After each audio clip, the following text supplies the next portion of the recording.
welcome. Today we're going to be looking into overwhelm, and the reason that I've chosen this is that I've actually chosen a topic for each month. It helps me focus and it helps me organise my thoughts and create space to get insight into a topic. And I've got quite a few insights into overwhelm over the last few weeks and I'd like to share them with you. I'm actually going to do a couple of vlogs about this, so this will be the first in a series of them. Now, I was talking to a couple of people over the last few weeks, and something that I noticed was that people's jobs aren't as certain and secure as they used to be many years ago. In the olden days, whatever those are to whoever's watching this, I remember my parents saying in the olden days, and now I'm a parent and it seems a little too close for comfort.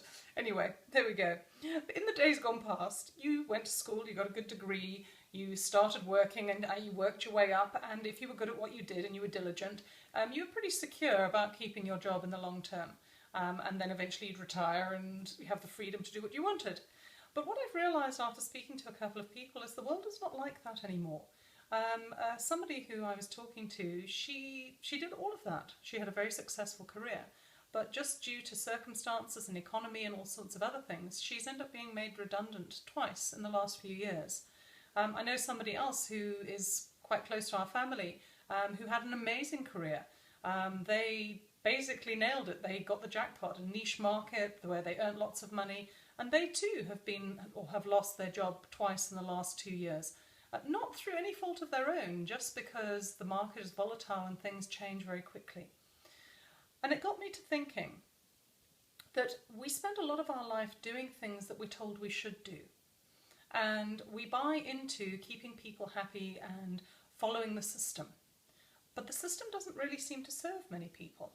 And then obviously, because I'm focusing on overwhelm, I started thinking about how does this link to overwhelm and how does this sort of following societal beliefs impact people's feeling of being overwhelmed.